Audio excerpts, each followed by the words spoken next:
Hey everybody. Hey, this is Hillbilly Hobby, and it's been a minute since I did a video.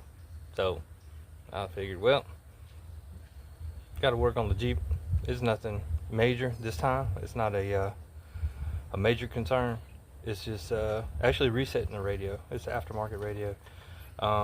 So it's been acting up, and it's no longer allowing the steering wheel controls to control the volume and channel and stuff like that. So hey, figured, well, let me make a video. Shouldn't be too much, and it won't take too long. So let me show you what we're getting into. All right, so getting into the Jeep, we got to take the radio out, and in order to do that, we got to pretty much take this entire dash off, and we're going to start up here and clear the ducts out. There's a screw for this little section here, and then you got to pop this off. There's a screw in there, and then there's a couple more down here in this panel, and then this actually will come pretty much out once you get this screw. But it's this screw in here, and then 4 around this lower area. Then this entire dash part will come out, and then there's another 4 screws in there, and they are all, what makes it handy, 7mm. So I'll get to getting on that, and then once we get this stuff all undone and get to the good part, we'll catch you back up. All right, later. Okay, so I got these down here under the steering wheel, and then you want to undo the steering wheel tilt mechanism so you can get to the bolt or the screw area, and it just makes it easier so you can manipulate that around. So now some of you are like, well, how in the heck are you going to get to the screw back there? Well, you're going to take this little tool here, and you kind of, or you can use a real thin screwdriver, but you just kind of gently go in here, and you'll gently, very gently, I am not actually putting much, I am barely twisting my wrist. So just to let you know, you can snap this, or this plastic part up here. Those blemishers are just superficial though. Then you pull this out, and there's actually a connector that you got to disconnect back there, and then pull this all out. And then that bolt, or the screw rather, is underneath here in there. So we get that tidied up, and then we can take this fascia dash off, and then I'll show you where the screws are for the radio. And then we're going to pull the radio out, and there's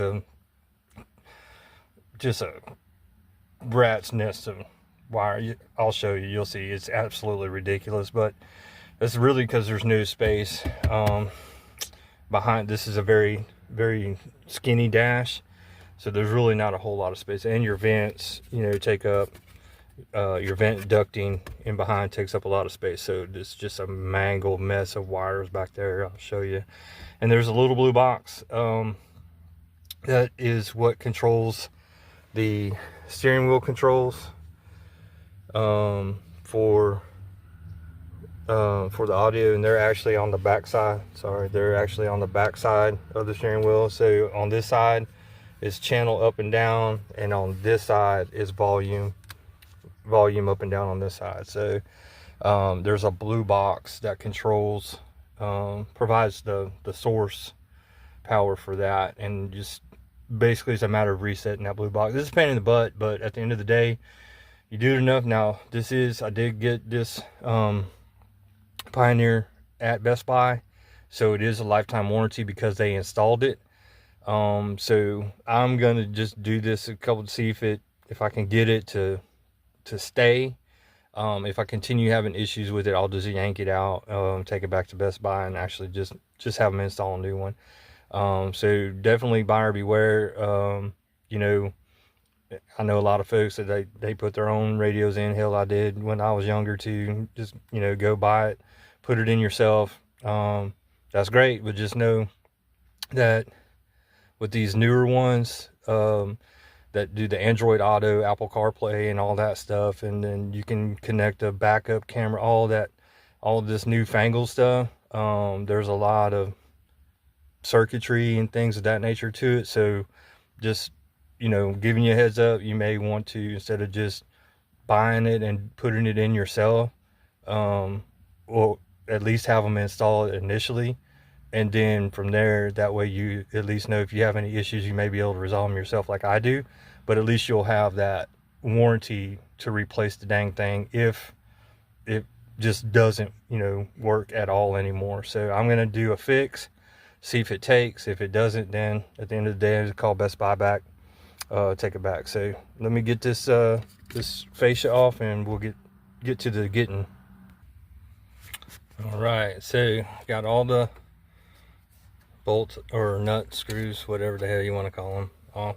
So this just slides right out, and then you're gonna see what I'm talking about. This looks like a scene from the Terminator before he gets smashed in a heavy-duty presser machine. Yeah, it's definitely got a lot of wire. So what I was talking about is this blue box right here. Let me get that out.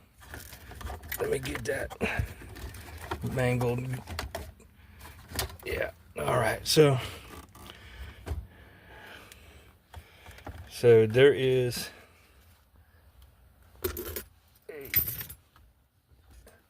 I was trying to get it, there we go, I got it released. So like I said, it's shoved in there pretty good. I mean, I almost used a hammer to get them in there, but I figured that probably would not be a good idea.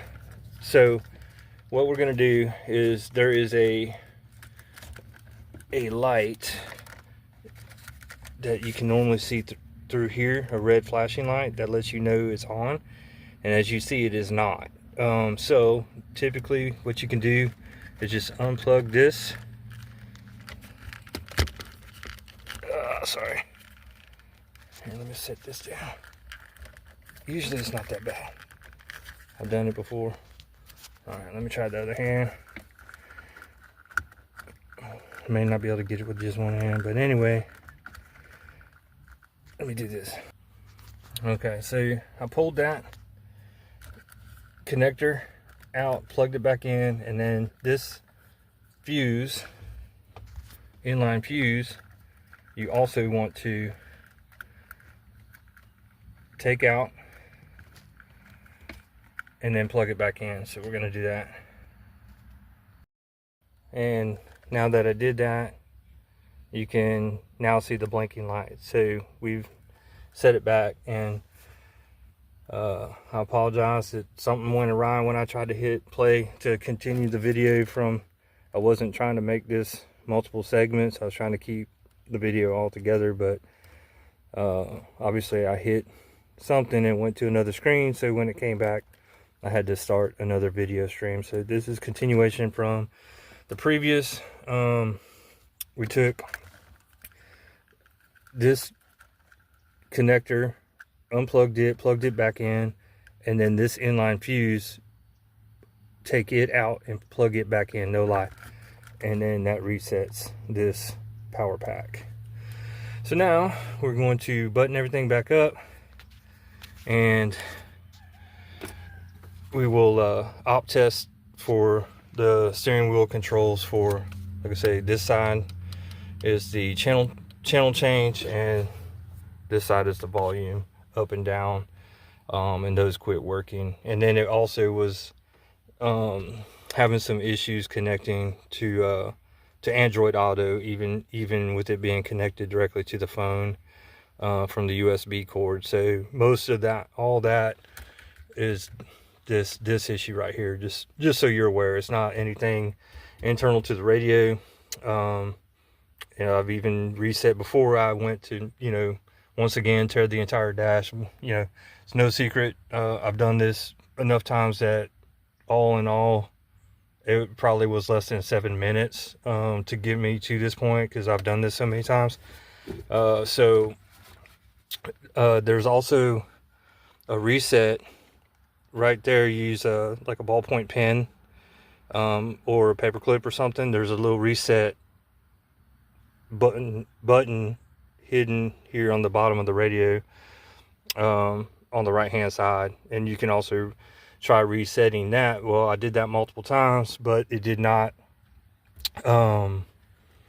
correct or go back to the steering wheel controls being functional. So that, again, like I said, that's this little command unit, I guess is the best way to call it. So everything that type of control, external controls and things of that nature, go routed through this. And other than that, that's the only thing I know to do. So if that does not correct it, then like I said, I did get the lifetime warranty on it, so I'll be taking it back and just have them, replay. And I don't think it's, like I said, it's not the radio itself. It'll be that pack right there. So I'll just have them replace that. But anyway, I'll get this all buttoned back up and we'll op test it to see if it's actually worked. Okay, so that was like literally 3.5 minutes maybe. Got everything buttoned back up. Got this, make sure it's connected in the back, so they're working. So this thing, let's see what it does. I think it's trying to connect to my phone. Hold on, hopefully I don't have it on Bluetooth. I don't want it to, yeah, let me turn off Bluetooth. I don't want it to connect to my phone particularly. I'm just trying to op test it, and I'll do it on the radio. So one of the other things we didn't have was volume control, either on the radio itself or with the steering wheel controls. No volume, nothing like that. So we're gonna go down. I'm just gonna do radio.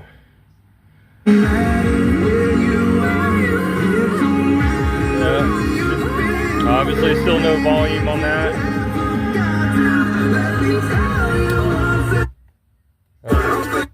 Well, so there we go.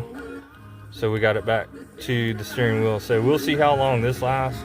Apparently it's successful. So there's the channel changer on the steering wheel, and then, like I said, the volume. On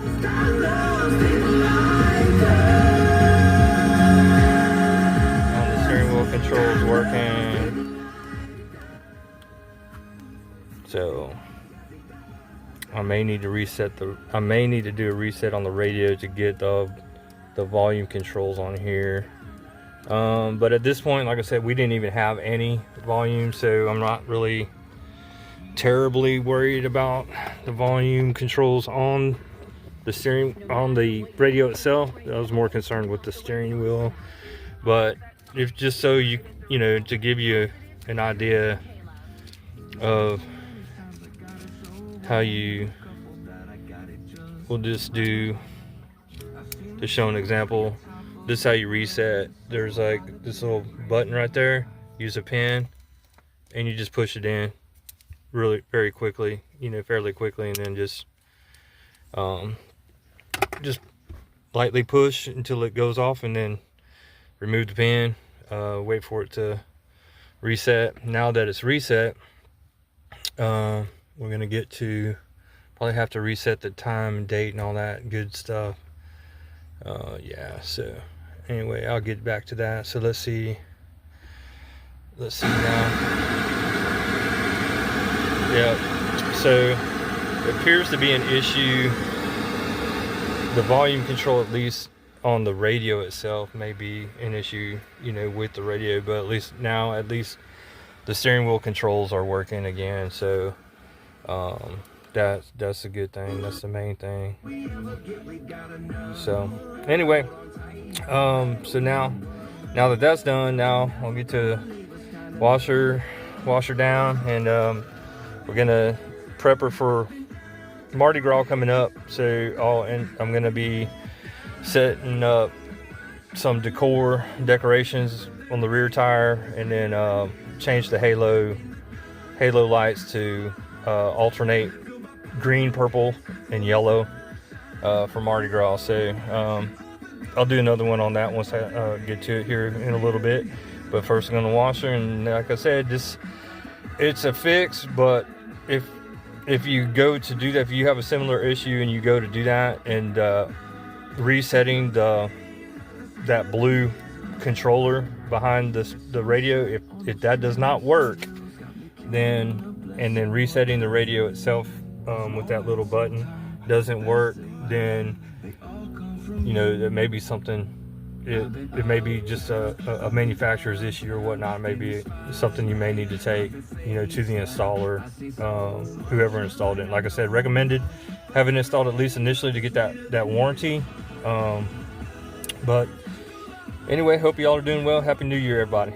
Later.